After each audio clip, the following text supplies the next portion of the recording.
Good afternoon. How are you? Well, it's 74 degrees out. Humidity's 35, according to Thomas Jefferson. And the wind is at 5 miles an hour. And the birds are welcoming us on the beginning of our walk. I recommend to people certain things to read, and one of them is The Guardian. I don't believe there's any charge. You can pull it up, and their stories are really good. And occasionally I look at other countries, Das Bild or something like that, and try to remember my German, and take a look at what the BBC has to say, and pair that up against what we're doing here. And also, let me see if I can mimic it. There's a word, contributed, instead of contributed. Contributed. It's interesting. I mean, it's enjoyable to say a word differently and to think of it that way. Now, not enjoyable are these guys in brown shirts, and this has been going on for a while, but one example of the overreach, if you will, is there's a Grey's Anatomy star who is detained by TSA for hours. And it was because she had certain sunflower seeds that had been opened, and these are among the things she eats for energy and so forth when she travels. And so they stopped her, and they didn't know what this was. They went on forever, and so she said, "Look, just throw them in the garbage." And she'd feel better to be done with them. Instead, they told her she had to wait until the bomb squad got there. Now, what is wrong with these people? She offered to throw the seeds away. Why wasn't that the end of it? Because there's something secret about them, so that they might have a reason to hold her. And so they made her wait for the bomb squad. Now, we have a more recent example, more heinous in my opinion, at Congressman Nadler's office, in which a staffer was detained and cuffed for 45 minutes, I believe, and she hadn't done anything wrong. And the ICE people who were present, they didn't have a search warrant to go there. They had no probable cause to go there. They didn't know this person, and they scared the living daylights out of her. Finally, they retreated. There was nothing there for them. They had no business being there. But this is an example, like in days long gone, now revisited, the brown shirts of Hitler and other hypocritical populists who are really instead dictators do these kinds of things and put fear and awe in the people so that they can do what they want with people. So Nadler called for an investigation in Congress. Now, in this Congress, I don't know what that would mean. I'm not sure it would mean much. If I were making a strategic decision, if I was the member of Congress, I'd walk my staffer over to the DA's office, and we'd file a criminal complaint for the arrest, the confinement, the kidnapping, the infliction of mental distress, all of the above. And that's what we're going to have to do. Putting your finger in the air and saying, "Oh, let's have an investigation." We know the truth. Act upon the truth.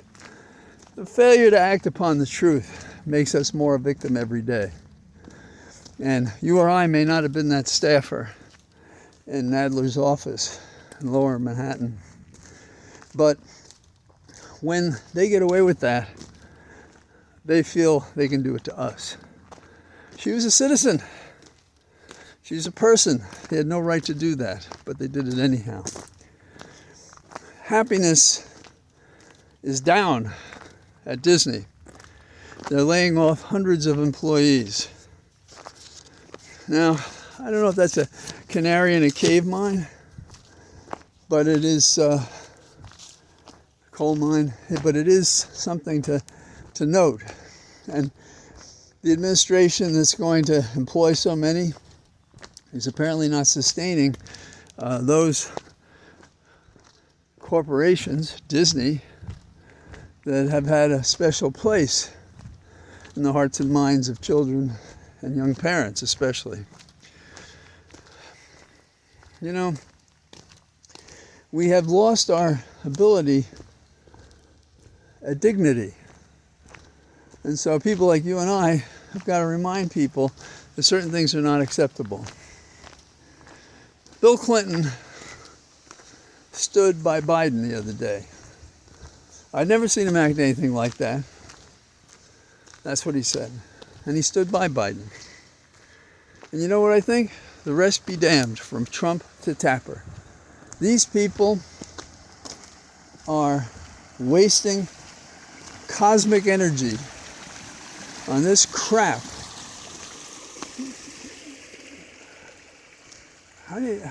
Shamelessly attacking the former president. For what? To make him diminished, and using that to explain why Trump is doing better. Well, Trump is genuinely sick. He's sick in the hate he has, the megalomania he suffers, the problems with his brain to work, the choices he makes, preferring felons or close to it in so many cases, and people unqualified for the positions they have, as if government is just some game. It's like the cover story, while the real pages of his activity are geared to self-aggrandizement, to bringing money and power, access to things to himself. I haven't mentioned it in a while, but I talked about how Sir Thomas More had an argument with his son-in-law, who wanted him to fight the law and tear it down. And Sir Thomas More, who was in the hot seat because Henry VIII wanted More, a Catholic, to sanctify his wedding in his brand new church so that he could have an heir to the throne. And More had several things that he did. One of them was that his silence, one could say, was acquiescence to what the king wanted. But that was a little cute by half, because Henry VIII was both evil and not dumb. But he said to his son-in-law that you could tear down all the laws of the land, and they're man's laws, not God's law. And how could you stand in the wind that would blow? We have so many arenas where this is true now. Testing the proposition that somehow or other our planet can absorb the self-indulgent, hateful, wasteful pain and suffering they're introducing. Happy to hate in some cases, just by itself, to have money and power if they can. And we see played out again the clash of civilizations and international law. The two most visible places are, of course, the Israeli and Gaza confrontations, but we also have the Russia and Ukraine confrontation. And while this is going on, we have this worthless defense secretary sort of poking the bear, although not the bear exactly, about how, no, there's going to be war in Taiwan at a time when Trump is bringing on a war of tariffs. But going back to, what do we do when we don't follow the law? What the international court says, what we know international law says, when we can see from our basic humanity what is right and just. And so 8 people are dead or injured in Boulder, Colorado. And apparently it's a hate crime because this one is an attack on Jews for what Israel is doing to people in Gaza. The world will not be at peace unless and until the cowards among us start assuming responsibility for their oath of office as public and elected figures and put a stop to this bullshit. And instead of saying we believe in the law, we believe in our Constitution, that we'll then actually use it, conform with it. Don't ignore it.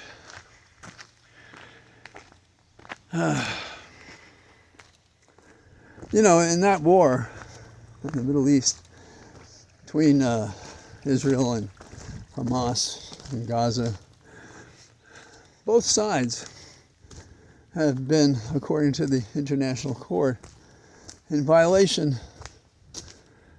of war crimes. How do we resolve that? We say and stamp these things, but then nothing follows from it. The reckoning doesn't happen.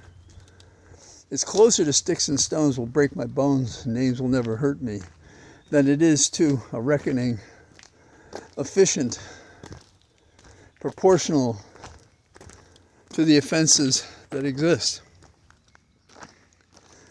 So we have twisted bigots protesting and killing one another. We can do better than that. Now let's turn to the world market for a few minutes. Or a minute, I don't know. The president, in his crazy tariff war, is very excited to increase tariffs for steel and aluminum. And I could swear I heard somebody from Great Britain call it aluminum. I don't know. I thought as kids we distorted some words that way. What is that going to affect? Well, it's going to affect canned soup, beer, dishwashers, cars, refrigerators, buildings, construction. And where do we get the steel from? Well, Canada, Brazil, Mexico, South Korea, Germany, auf Deutsch. And when is this going to happen? It's going to happen Wednesday, so I'm talking to you late Monday. On Wednesday, this is going to happen. And so some domestic companies may be favored by the fact that you have to get your steel and aluminum here. But this is going to be passed on as a tax to every one of us. And we'll see it very soon, depending upon how they inventory materials for trade, export and import. Congress sleeps. It's their business. Constitution says it. Figure out the tariffs, Congress. No, they don't want to do it. They don't want to be responsible for what could be right. Republicans and Democrats, don't kid yourself.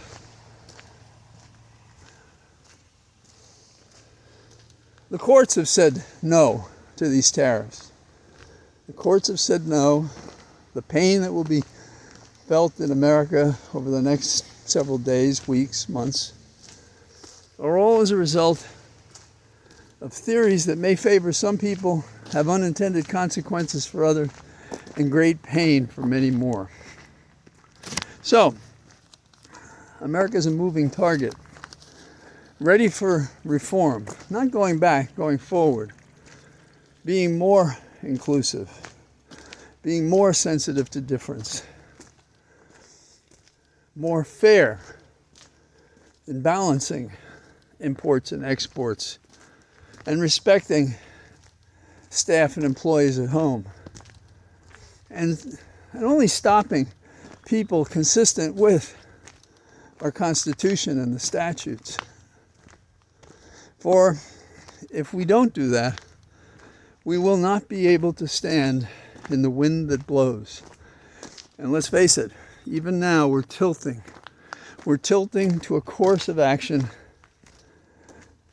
that will have us rival the stories of the rise and fall of Rome, of the Roman Empire, and the shorter rise and fall of America to an overheated blow bag you wouldn't trust to park your car. So that's what I got to say today, and I'm blissfully happy in my cathedral of trees. So with any luck, I'll talk to you tomorrow. All the best. Bye-bye.